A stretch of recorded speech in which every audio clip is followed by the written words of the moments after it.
Good morning students. Today we will discuss the further topic of ionic bonding. So last class में हमने पढ़ा था कि आयनिक bonds क्या होते हैं, कैसे हम इनको डिस्टिंग्विश कर सकते हैं कोवलेंट बॉन्ड से, और फिर हमने बॉन्ड लैंडे इक्वेशन ड्राइव की। आज हम पढ़ेंगे next topic that is bond Haber cycle. Bond Haber cycle. Okay, तो उन्होंने क्या किया था, उन्होंने जो हैस लॉ है जो आप पढ़ चुके हो थर्मोडायनेमिक्स में प्रीवियस सेमेस्टर में, कि हैस लॉ क्या कहता है कि कोई भी रिएक्शन है, अगर चाहे वो एक स्टेप में हो रही है या फिर मल्टीपल स्टेप, उसका जो एंथैल्पी ऑफ फॉर्मेशन है रिएक्शन का, that is always going to be same. Okay, तो ये था हैस लॉ। बॉन्ड हैबर ने क्या था, उस हैस लॉ को यूज़ किया था for the formation of ionic compound. Let's say we have some solid, एक सॉलिड है, इसमें M है आपका कैटायन, X है आपका एनायन।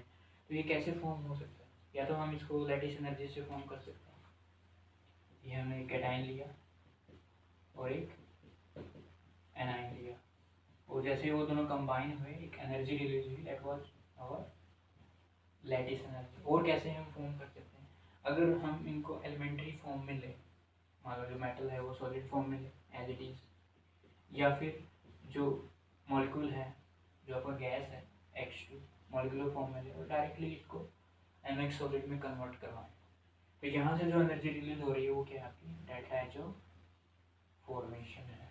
ठीक है, तो लेट्स पहले इसको कंप्लीट करते हैं, हम इनको कन्वर्ट कर सकते हैं। पहले इसको फॉर्म गैस में कन्वर्ट करो, दैन इसको आयन में कन्वर्ट करो। सॉलिड से गैस में कैसे कन्वर्ट होगा, जब इसमें हम एनर्जी प्रोवाइड करें, that is enthalpy of atomization. ठीक है, delta H of atomization for metal M। Gas में कन्वर्ट होगा, गैस से आयन में कैसे कन्वर्ट होगा, अगर इसमें हम ionization energy delta H of ion. Okay, यहाँ पे H2 मॉलिक्यूल, पहले हमें इसे एटम में कन्वर्ट करना पड़ेगा। Let's convert this into X gases, जो एनर्जी प्रोवाइड करनी पड़ेगी that is delta H A of और H2। और फिर क्या करना होगा, इसको कन्वर्ट करना एनायन की फॉर्म में, तो एनायन की फॉर्म में कैसे कन्वर्ट होगा, with the help of delta H of electron affinity. Okay, तो हैस लॉ ने क्या किया था कि उन्होंने एक कंडीशन रख दी थी कि जो एरो सेम डायरेक्शन में है उनको एक तरफ रखो और अपोजिट में उनको एक तरफ रखो, तो जो रिजल्टेंट आएगा वो है आपकी necessary condition for the Hess law. तो नेसेसरी कंडीशन कैसे मिलेगी, अब देखो ये सब एक ही डायरेक्शन में है क्लॉकवाइज, ओनली दिस एरो ये क्या है एंटी क्लॉकवाइज, तो उसको एक साइड रखो, that is delta H F is equal to, बाकी सब एनर्जी को सम करो, this is atomization energy for M solid, इसके बाद है इसकी ionization energy delta H of ionization energy, फिर है गैसेस, पहले किस में कन्वर्ट होगा H2 मॉलिक्यूल एटॉमिक फॉर्म में, तो इससे related atomisation energy of H2 है, फिर ये कन्वर्ट होगा एनायन में, एनायन में कैसे होगा with the help of electron affinity, and then ये क्या है लैटिस एनर्जी। इन सब एनर्जी का summation that should be equal to delta H of formation. अगर ये ऐसा है किसी भी रिएक्शन, किसी भी साइकिल के अंदर कोई भी कंपाउंड फॉर्मेशन के लिए, दैट मीन्स ये आपका हैस लॉ को ओबे कर रहा है, तो हम यूज़ करेंगे बॉन्ड हैबर साइकिल। और इससे प्रीवियस वीडियो में आपने पढ़ा था बॉन्ड लैंडे इक्वेशन, तो हम दोनों को यूज़ करके किसी भी आयनिक कंपाउंड का डेल्टा H ऑफ फॉर्मेशन निकाल सकते हैं। जैसे एग्जांपल लें, एक बार मैं इसको रफ करता हूँ।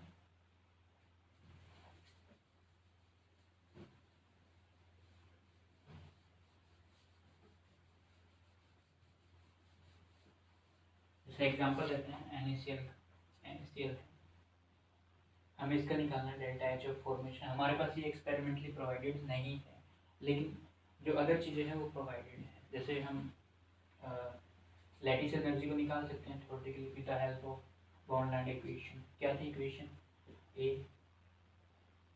Z plus Z minus E square divide by 4 pi epsilon R, ये एम भी था 1 मोल के लिए निकाल रहे हैं तो, एंड यहाँ पे है 1 माइनस 1 बाई एन। एन क्या है, अवेलेबल नंबर ए है, this was your Madelung constant. Z plus है charge number on cation, Z minus है charge number on anion, e है आपका इलेक्ट्रॉनिक चार्ज, 4 मैथमेटिकल वैल्यू है, pi is equal to 3.14, epsilon naught क्या है, permittivity of medium, medium क्या है यहाँ free space, R is the R क्या है यहाँ पे, this is the distance between the cation and anion in the solid lattice, N है यहाँ पे bond exponent, okay this is your bond exponent. तो ये सारी वैल्यू थ्योरेटिकल है, वो हमें सब पता ही है। तो NaCl के लिए वैल्यू कितनी आई थी, that was -75.5 kilo joule mole, जो हमने प्रीवियस वीडियो में निकाल ली थी, ओके। बाकी की जो एनर्जी है, जैसे एटमाइजेशन एनर्जी फॉर सोडियम है, that is this is +108 kilo joule mole inverse, ये सब हमें गिवन मिलेगी अगर क्वेश्चन आए तो। आयनेशन एनर्जी फर्स्ट, सोडियम को सोडियम कैटायन में कन्वर्ट करने के लिए, दिस इज +496 सेम यूनिट। फिर है दैट इज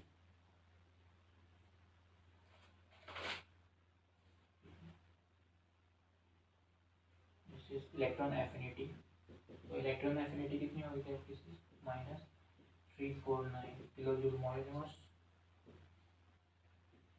एटमाइजेशन एनर्जी है क्लोरीन के लिए, that is also equal to +121 kilo joule mole inverse.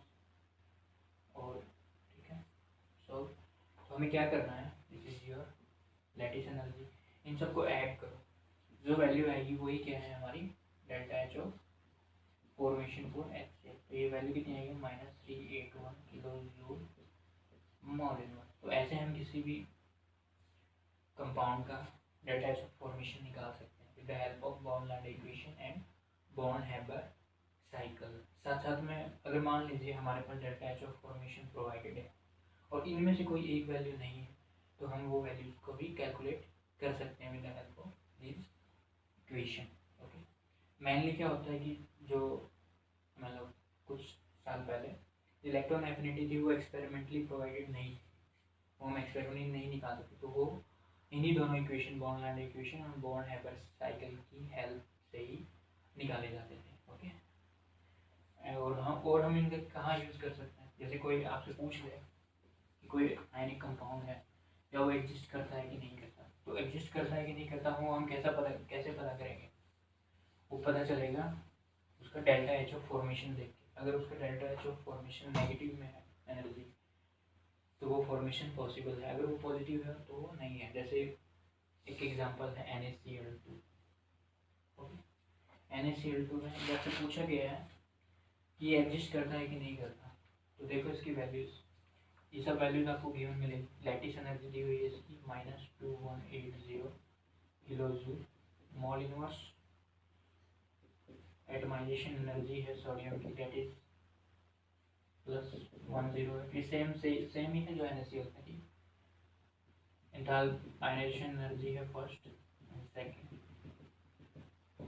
First है this is +496, second ionization energy है that is +4562 kilo joule mole inverse. Enthalpy है, sorry electron affinity. अब देखो यहाँ पे कितने हैं, 2 क्लोरीन चाहिए, तो 2 क्लोरीन को 2 बार क्लोरीन आयन में कन्वर्ट करना पड़ेगा, तो इसको 2 टाइम ले लो, 2 टाइम लेंगे तो टोटल एनर्जी है that is -698 kilo joule mole inverse. Delta H of atomization of chlorine है दिस इज +24, इनको ऐड करोगे तो डेल्टा एच ऑफ फॉर्मेशन क्या है, this will be equal to +2570 kilo joule mole inverse, जो कि पॉजिटिव है। पॉजिटिव वैल्यू इंडिकेट कर रहा है कि ये जो कंपाउंड है वो एग्जिस्ट नहीं करता। क्यों एग्जिस्ट नहीं कर रहा, या आप दूसरे तरीके से ऐसे भी कह सकते हैं कि जो सेकेंड आयनाइजेशन एनर्जी है वो बहुत ज़्यादा है, इसको कंपनसेट करने के लिए हमारे पास लैटिस एनर्जी उतना अमाउंट में अवेलेबल नहीं है। अगर ये लैटिस एनर्जी आयनाइजेशन एनर्जी को ओवरकम कर देता या फिर delta H of formation negative होता, तो हम कह सकते थे कि ये एग्जिस्ट करता है कि नहीं करता। तो ऐसे हम पता लगा सकते हैं कि कोई भी आयनिक कंपाउंड है वो एग्जिस्ट कर रहा है या फिर नहीं कर रहा। इसके बाद है, मान लीजिए आपसे पूछ ले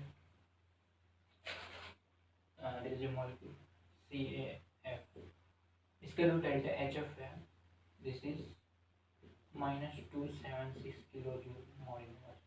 लेकिन क्वेश्चन ये है कि ये एग्जिस्ट करता है कि नहीं करता, तो इसका आंसर है it doesn't exist. It doesn't exist. ये एग्जिस्ट क्यों नहीं करता? क्योंकि ये फॉर्मेशन पॉसिबल तो है, लेकिन जैसे ही कि फॉर्म होगा ये डिसप्रोपोर्शनेट कर जाएगा, मीन्स ये कुछ और मॉलिक्यूल में ब्रेक हो जाएगा, that is CF2 and calcium. यहाँ पे डेल्टा एच ऑफ फॉर्मेशन कितना है देखो, सबका डेल्टा एच ऑफ फॉर्मेशन देखो, इसका तो एच डी यही लिखो -276, इसका डेल्टा एच ऑफ फॉर्मेशन क्या होगा? Delta H of formation is it's value is -1220, और ये 0 है क्योंकि ये अपनी एलिमेंट्री फॉर्म में, जब भी कोई भी एलिमेंट सॉल्वेंट सब्सटेंस गैसेस अपनी प्योर फॉर्म में हो, अपनी एलिमेंट्री फॉर्म में हो, तो उसका डेल्टा एच ऑफ फॉर्मेशन 0। ये हम प्रीवियस सेमेस्टर में भी पढ़ चुके हैं इन ए टॉपिक नेम थर्मोकेमिस्ट्री। ओके, तो देखो इसका डेल्टा एच ऑफ रिएक्शन क्या होगा? इसका डेल्टा एच ऑफ रिएक्शन आएगा -1220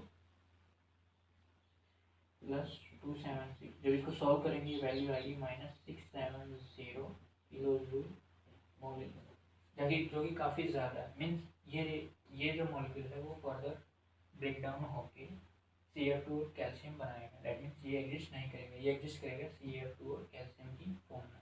ओके, तो ऐसे हम पता लगा सकते हैं with the help of delta H of formation कि कोई भी आयनिक कंपाउंड है वो एग्जिस्ट करता है या फिर